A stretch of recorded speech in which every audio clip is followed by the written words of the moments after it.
dhaggeeffattoota keenya kun oduu saasa galii finnee dhufne maal fidee dhufe guru intalti maal fidee dhufte boqqolloon aanaa maarreetti boqqolloon takka mataa lama dhaluudhaan tasadaffaa oggii magarsuu haatu kuftee jirti miidiyaadhaan hayyoota dhiyeesse memma warri OBN maal godhu jiran bilaashuma mindaa nyaachuu jiran takkaa isaanii hayyoota dhiyeessu mee miidiyaan kun guyyaa tokko kan gabbahee hayyoota dhiyeesse hayyoota biyyaalaa kana hedduu jira nama muuxannoo siyaasaa qabu OBN dhiyeessee nama wajji mari'ate asken laali OMN halkanii guyyaa dhiyeesseeti kana dhukkeerraa kaasu jira jechuudha aboo OMN jala gala jaawaritti harka kenna namni hoggii nama moohee harka kenna Allah Artin Oromooti meeshaa qabsoo Oromoo kana diddaa qofaaf itti fayyadamuun qabna ijaarsa fillee itti fayyadamuun qabna. Artistoonni guyyaa kaleessaa simataman Muhammad Sheekaa, Tujii Mudee, Hordofaa Muhammadii fi Duulaa Fadiis fa'i.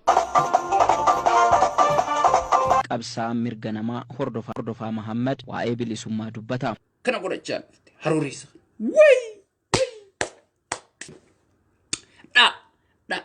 Dha jechaa dhufte gaa. Zik jettee dura dhaabbatte. Abbichuun konfiis ta'e akka waan tiriinni qabee. Dubbii Finfinnee fi Baalaadaraa tana akkamitti ilaaltan? Bofa hudduu lixee taate dubbiin. Harkifnatti, ni citti, ni dhiifnatti wanni hudduun namichaa tan inni lixee ni duutii jedhu. Saniifuu maal gochuu qabna jedhanii hayyoonni wal gaafachuu jiranii jechuudha. Habbutaa jechuun mootii duuraa jechuudha. Yeroon geengoo isii kun takka makkiyyaa toofitta nafa. Abiyyi Suudii dhaqeete osoon isii ilaaluu hallayyakku ta'e. Qabsaa mirga namaa Hordofaa Muhammad waa'ee bilisummaa dubbata. Bilisummaa jechuun shamara bareedduu wajji deemu. Sigale maallaqa qabaachuu. Alhamdulillah yaa Rabbi dheengadda kophee malee deemaa ture.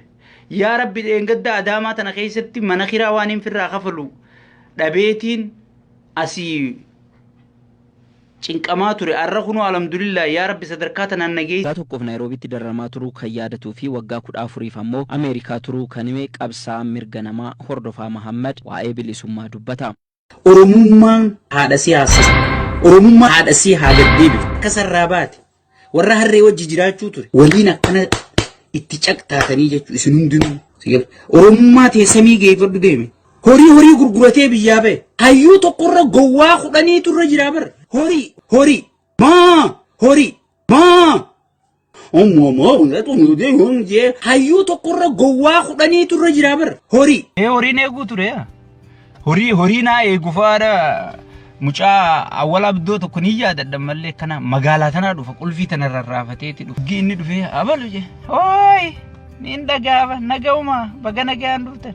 Miciyyooniin arreefu yaamee dadhabe si. Anis deemee biyyaalaa dhaqee akka gurbaa kanatti intala tana lafa laalchisuun qaba jeetiin osooniin an Keeniyaa jiruutu heerumtee jechuudha. Gaafaan biyyaa ba'usan yoon isin kijibe malee tikireen takka harkaan nan tuyne wallahi isin kijibu. Shimallis Abdiisaa maal eeddati? Namni guddaan silaawuuf jala narku janimi akkanatti as deebiif jala laali si gale. Ida'amuun waa'ee namarratti waan sadii kaasa. Tidhiisi waa'ee madammarii nagooma godhe. Namni kabaja foonii barbaada. Nutu nyaanneen quufne.